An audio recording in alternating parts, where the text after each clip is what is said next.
Stand Sports Show period. You know, in NASCAR, there are plenty of families racing with or against one another. And our next guest may add to that list in the next decade.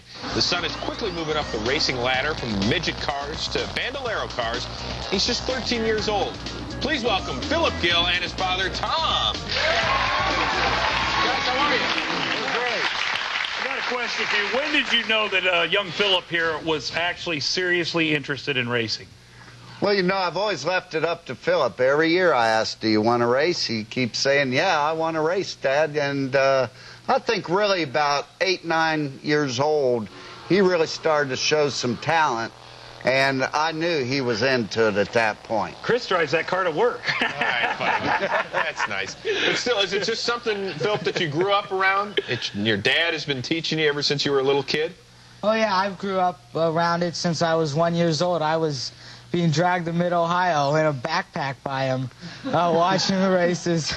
What the hell? Heck, backpack? Tell me about it. You mean you were going hiking? It wasn't some sort of punishment. Okay. Oh, we let his head stick out the top of it. You know, it was good. He was wearing a little helmet back then, too, I'm sure. That's nice. That's nice. What role do you play, though, in this whole thing? Because, I mean, once again, whenever you're talking about fathers and sons and starting at such an early age with something, you got to be a little careful out there. So what role do you play? Well, right now I'm the sponsor. And besides the sponsor, I'm the pit crew. It's become my hobby. And besides the pit crew, I'm the coach. So I'm coaching him on how to take turns and that type of thing.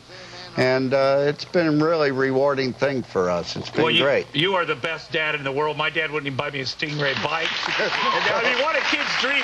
Is it cool to have your dad, or do you guys disagree sometimes, having your dad so involved in what you do? Oh, we disagree, but it's great having him there because I wouldn't be anywhere without him. Do you think that because you guys do this together, it's made you two closer? Oh, yeah.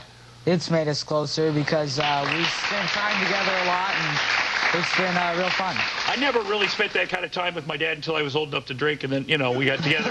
But it's nice to see you guys like this. It really is. Well, you know what's really cool? I mean, we travel a lot together, and I guess when I got into this, I didn't realize that it was going to be such a one-on-one thing. So it's become that, and the relationship's growing tremendously as a result of that, and something I'll never forget. How fast do these cars go? They go, my bandolero goes about, 75 I'm getting it up to. 75? You're 13 years old, dude. I mean, I'm not even allowed to drive 75 miles per hour. Yeah, it's a racetrack, not the freeway. Yeah. And there's one more difference between you and him. He's a nerd. Now, let me just say, do you ever get nervous knowing your son's going 75 miles an hour? Oh, my gosh. I am racing every lap with him. You know, I'm sitting in the pits watching him, and I'm turning the wheel, and I'm yelling, go, go, you know, like he can hear me. Right. But it's just the adrenaline. He could if you talk this loud. Yeah, right. It's the adrenaline. I just can't handle it. Is there anything, Tom, that you've actually learned from Phil? Yeah, I've learned a lot from Phil. I mean, the relationship has been the biggest thing, and to see how much effort I've put into this relationship and see how close we've become and then watch him succeed has been a real thrill for me. Phillip, who are your NASCAR idols? My NASCAR idol was Dale Earnhardt. He was my favorite, and my whole room's decorated with his stuff. Oh, that's cool. Yeah, I got to meet him, too. Had a private party with him.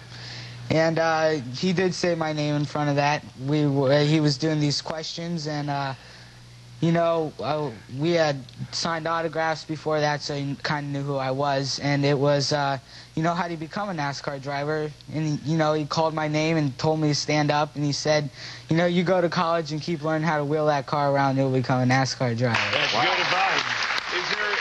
Is there any doubt that we'll see you one day on the Winston Cup circuit? Oh, no, there's no doubt. I'm going to be in there, and I'm going to be the best. Wow. Does that frighten you a little bit? Or is it okay that at 13 years old that he already knows what sort of dream he wants to chase? No, I think it's great. That's the fact that he's got a dream and he's chasing it is the greatest. And Phillip's really level-headed. He's careful. He's focused. He'll try what you tell him to try on the racetrack, and, he listens well. So from that standpoint, I have full confidence in his ability. Well, you know what? Tom actually doesn't drive himself to work. No. So once you become 16... Yeah, you can drive. You can be my driver. Right. If all else fails, you can always become his chauffeur, which is very nice. Hey, guys, we appreciate the time. It's a terrific story. Keep up the great work and be safe out there. Tom and Phil Gill, we appreciate it very much. Thanks, guys. Still ahead, our NBA insider Stephen A. Smith tells you where Pat Riley may be coaching next year, and it's not Miami. That's next.